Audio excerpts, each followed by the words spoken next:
So for today's episode, we will be discussing about our week 1 topic, which is introduction to food chemistry, so that you'll be able to have a background kung ano yung history ng food chemistry, and then you'll be able to picture out kung ano yung magiging role niyo as food technician in the food industry, and then food classification according to the function to the body of the food, specific foods, and then the minor and major food constituents.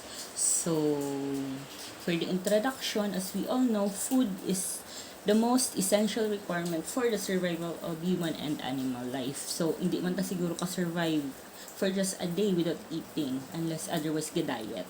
So, food and substances are substances composed of protein, carbohydrates, fats, and other constituents and nutrients used in the body of an organism to sustain growth and vital processes and to furnish energy. So in our time nowadays, there are so many choices of food, varying from each and every places, locations, country. So, damo na kita pilian, and we have the freedom to choose kung ano ang kaunon ta, whether we wanted to prepare it freshly. We love eating home cooked meals, and at the same time we love eating ready to eat foods, fast processed foods, and so on. So the demand for the abundant variety, affordable, safe, quality, and nutritious food are rising concern nowadays, as we need to be healthy, and in order for us to be healthy we need to eat right. So, ang ginahambal gani nila, we are what we eat. So, if we eat healthy and balanced diet, so, food chemistry being the major aspect of food science is closely related not only to chemistry itself, but also with other branches of science such as biochemistry, physiological chemistry, botany, in the sense that we eat plants, we use plants as constituent to our food, so we need to know which plants are we going to eat, which plants are safe to eat, which plants are necessary for us to eat.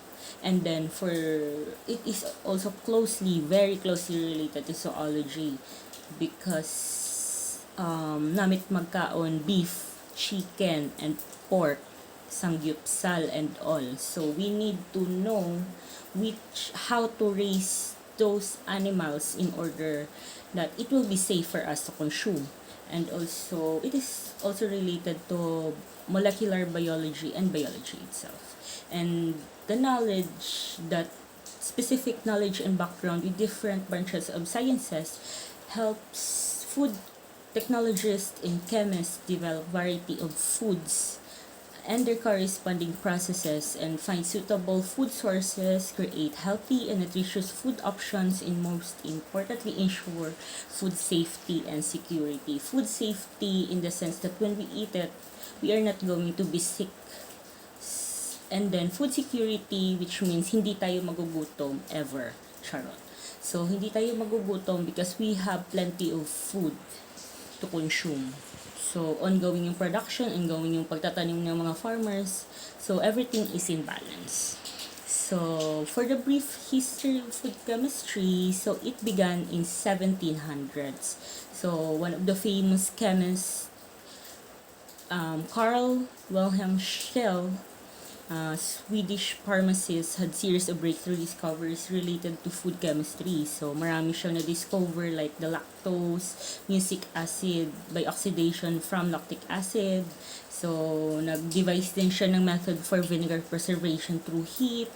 So, nag-isolate ng citric acid. So, in short, very masipag si Sir Carl. So, in order to have these breakthrough innovations. And then, followed also by many other chemists and scientists for many breakthroughs, and please take time to read this part on the history.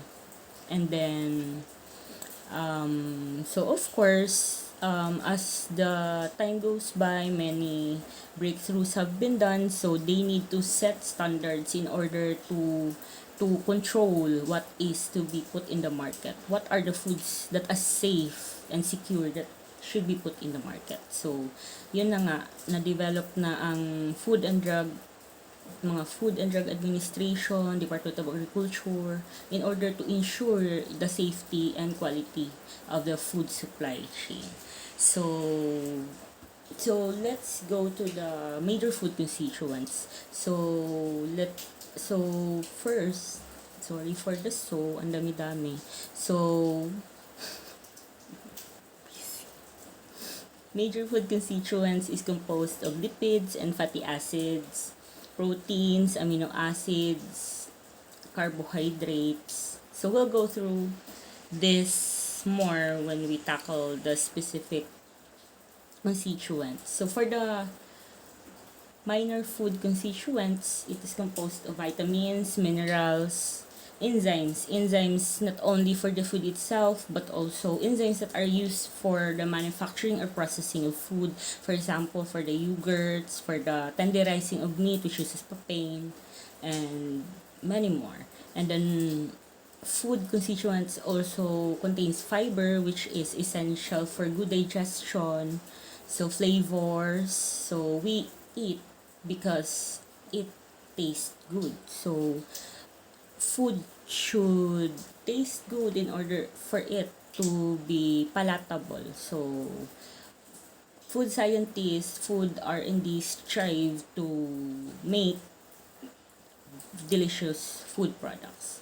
And then number 6 is colorant. So before we eat, we see to eat that the food looks gorgeous, the food looks delicious and beautiful. So colorant is added whether we like it or not in order for it to be attractive for the consumers. And then additives. So additives have many functions depending on what function it takes, what function it applies to the product. So whether it controls the viscosity, it lengthens the shelf life, and many more. So we'll tackle it when we go to the specific topics. And then for the classification of foods according to function in the body, so per mini siya discuss sa nutrition month since elementary sa Go, Grow, and Glow foods. So energy-giving foods, so calorie, nutrient provided by carbohydrates along with fats, protein essential for the body to perform necessary function. And then the bodybuilding foods, grow foods, nutrients that help in the formation of body tissues includes food rich in protein and those that contain essential amino acids. So example is fish, meat, chicken, eggs, nuts, and milk. And then protective foods or the glow foods. Glow foods. So foods that contain vitamins and minerals that function to regulate body processes and protect body from virus diseases. Example, fruits and vegetables. So this food pyramid shows kung gaano karami yung kailangan mong kainin for specific food groups in order for you to have a balanced diet. So as you can see, we should consume minimal amount of oil, salt, and sugar.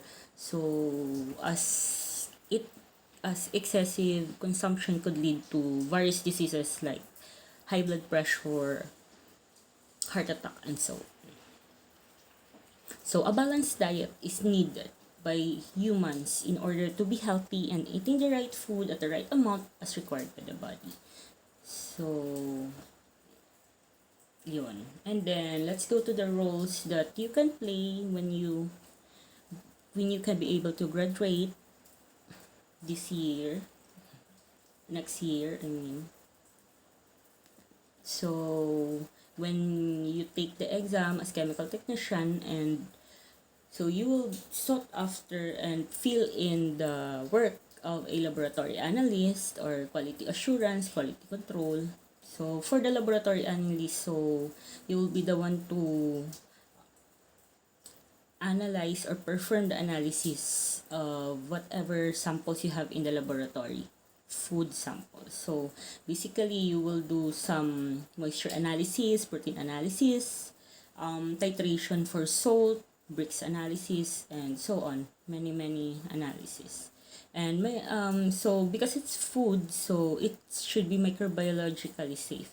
So for the quality assurance and quality control, so background lang, so usually we make sure that food is safe. So which means that it should be free from hazards. So the types of hazards that food that may contain is classified into physical, chemical, and microbiological hazards. So it is necessary for food industry to have microbiological lab. So you can also play the role of the microbiological laboratory analyst and do the microanalysis.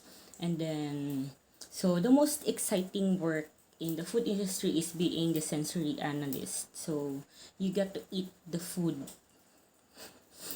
or the samples.